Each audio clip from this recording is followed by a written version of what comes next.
أشكو إليك نفسا جامحة تسوق حالي إلى الخسران، نفسا لم تزل مني عنيدة وإني لأدعوها إلى الإحسان. فخذ بيدي يا رب واهدها إلى إيثار الباقي على الفاني.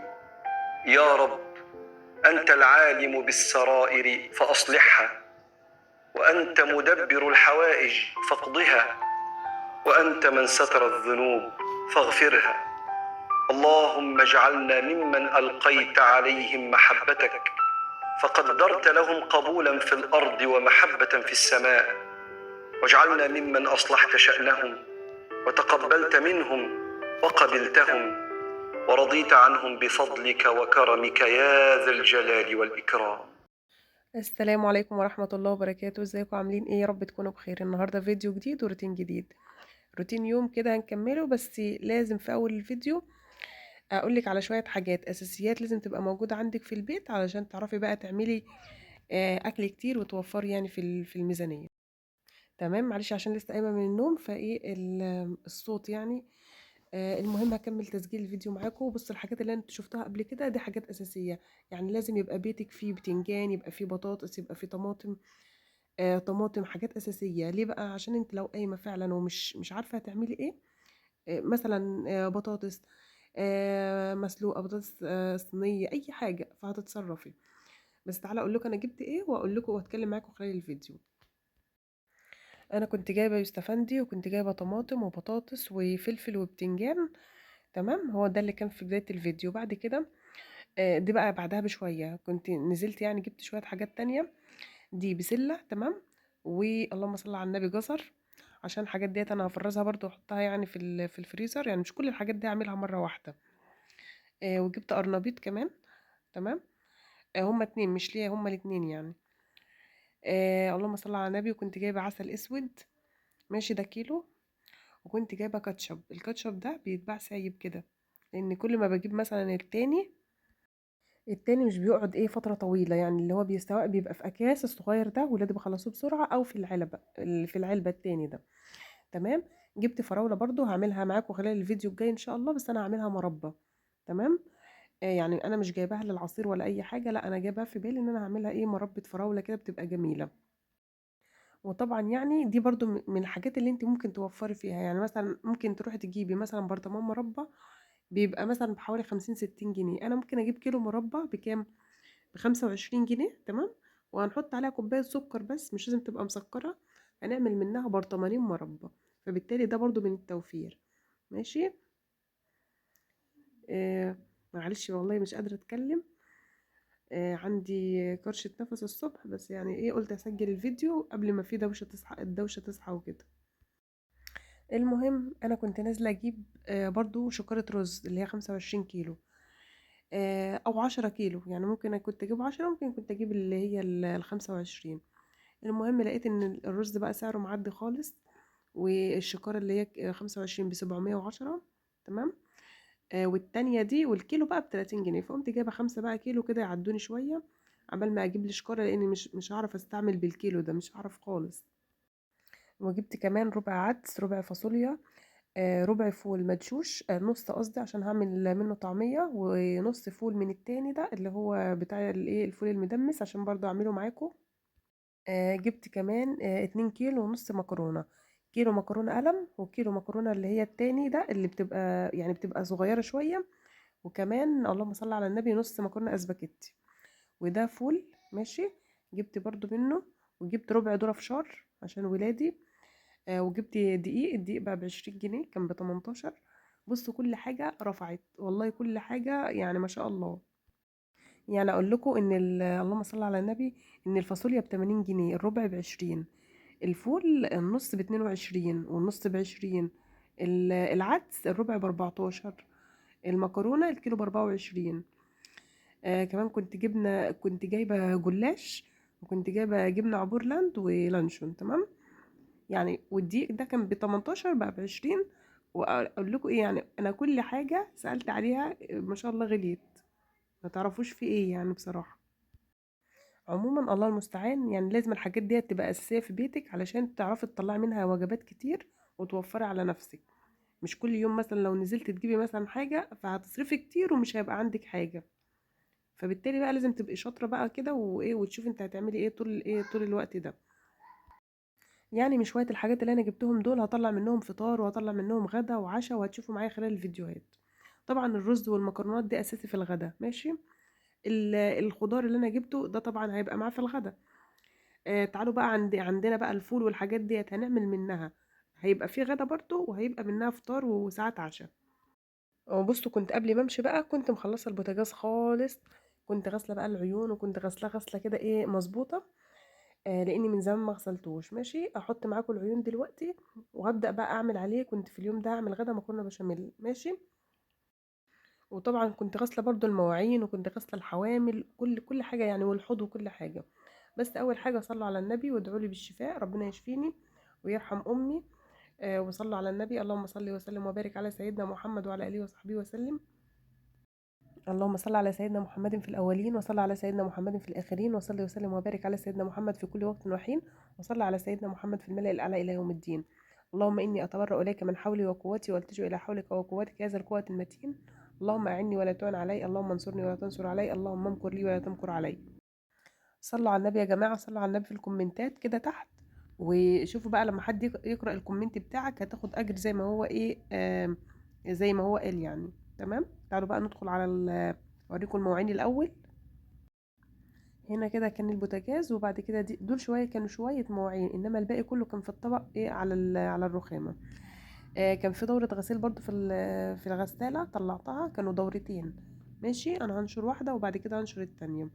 وهطلع بقى البطاطين على الحيط في الشمس، كان الشمس جميله. واعمل شويه حاجات كده يعني. المهم يا جماعه تابعوا معايا الفيديو، اللي وصل معايا الوقت ده يحط لايك ويشجعني. ويكتب كومنت حلو كده، ولو ما اشتركش عندي في القناة يشترك على كلمة الاشتراك اللي عندك. بصوا بقى الشمس كانت جميلة في اليوم ده. طبعا نشرت الهدوم زي ما انتوا شايفين، وطلعت البطاطين على الحيطة، ما بسيبهاش طول النهار، هو مثلا ساعة كده وادخلها تاني. انا بقى بسلق المكرونة، حطيت مية في الحلة وحطيت فيها ملح. بقول لكم دي السبحة اللي طول النهار بسبح عليها.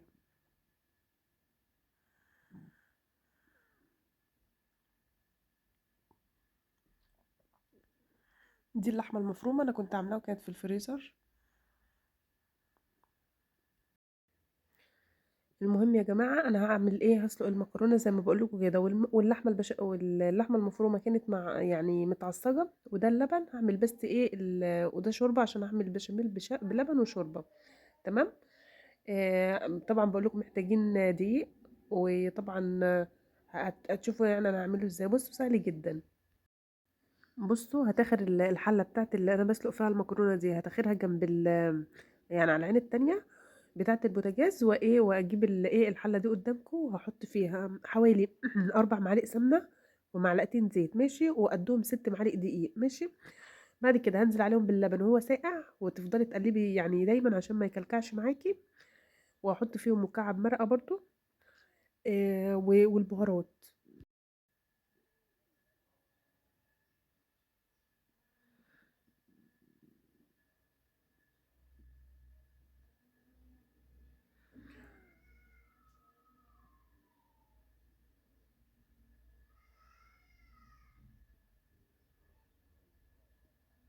بصوا انا يعني بعمل ببقى واخده بالي مثلا حوالي 6 معالق 5 معالق كده يعني. فانت لو مش عارفه اعمليهم بالمعلقه. نحط مكعب. عايزه تحط 2 ماشي، لو مش عايزه تحطي خالص مش مهم.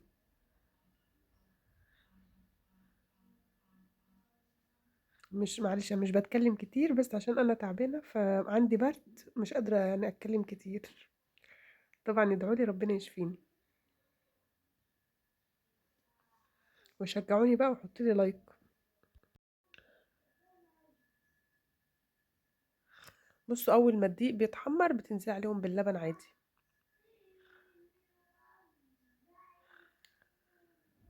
بتفضلي تقلبي جامد عشان طبعا ايه ما يكلكعش معاكي، ولو كلكع ممكن تعمليه بالهاند بلندر. تمام. هنا كانت اللحمة حطيت عليهم حوالي معلقتين صلصة، أيوة، ومثلا نص معلقة توم.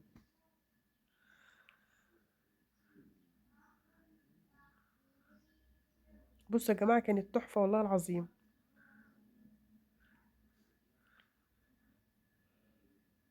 ده بقى القوام بتاع البشاميل. انا مش عايزاه تقيل قوي عشان احنا بنحب اللي هي البشاميل الخفيف. انت لو عايزاه تقيل يبقى زودي الدقيق شوية.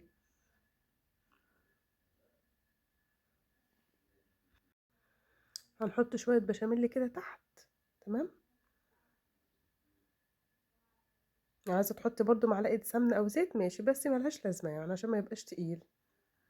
هنحط مثلا المكرونة تلات ارباعها او نصها. هنغرقها بقى بشاميل.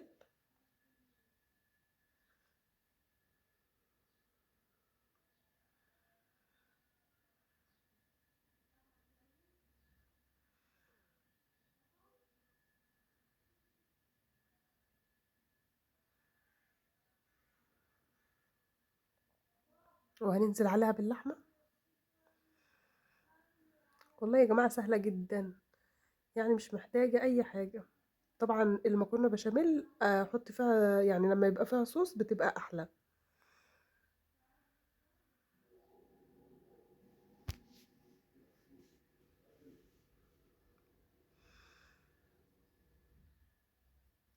وباقي المكرونة وهننزل عليها بقى بكمية البشاميل الباقية.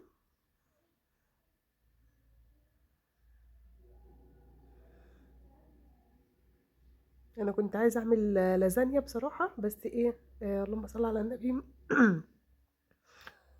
ما قلت ايه، شوية صغيرين بتعمل صينية صغيرة ومش هتقضي، فقلت خلينا النهاردة بقى في الايه، في المكرونة البشاميل. بصوا بقى كده، ايوه هنزلها كده عشان كل البشاميل يدخل فيها من كل ناحية، وبعد كده ندخلها الايه البوتاجاز. هدخل بقى على المواعين مكان البشاميل، اللي انا كان ما كانش عندي مواعين غير دول، فقلت اغسلهم بالمرة. صلوا على النبي واذكروا الله، قل لا حول ولا قوة إلا بالله العلي العظيم. طبعا ربنا يشفينا جميعا ويشفي أولادنا ويرحم أمواتنا يا رب العالمين، وينصر أهل غزة، اللهم آمين يا رب العالمين. ربنا يثبت كل واحد يا رب في مكان اللي هو فيه. يعني بصراحة الله يكون في عونهم، يعني مش يعني أرضهم متاخدة منهم، والناس بتضرب فيهم وتموت فيهم، فربنا معاهم والله. استمروا برضو زي ما انتوا على المقاطعة.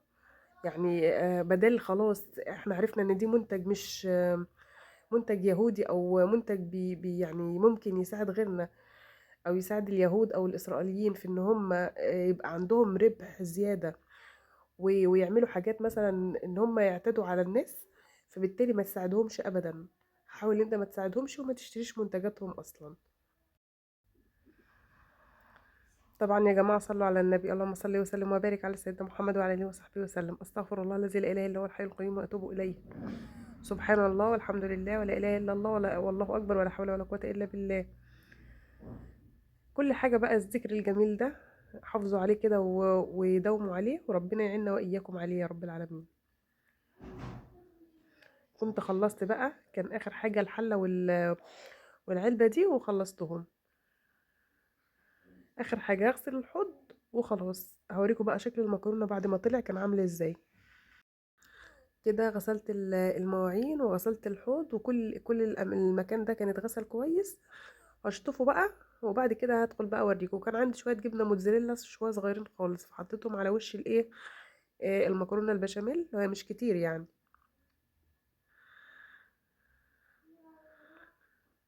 طبعا عملت شغل اكتر من ده بكتير والله يا جماعه في اليوم ده، بس يعني هو ده بس اللي اتصور معاكم.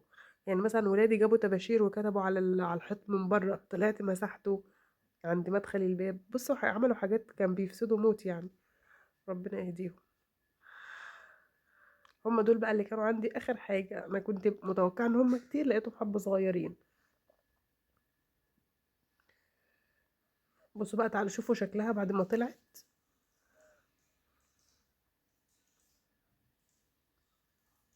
بصوا تحفه ما شاء الله.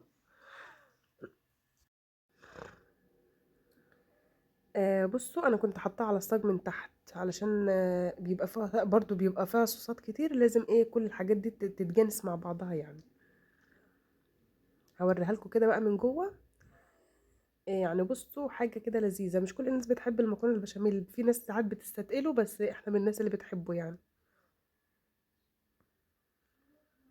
وعايزه ان هو بقى يطلع معاكي قطع، تستني لما يبرد شويه هيطلع معاكي قطع، انما احنا بناكله وهو سخن كده مولع.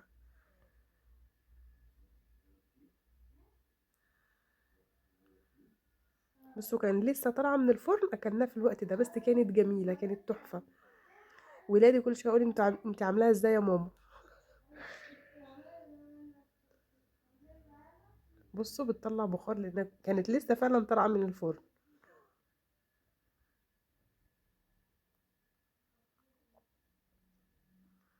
اللي وصل كده معايا الفيديو يصلي على النبي ويحط لي لايك. سلام عليكم.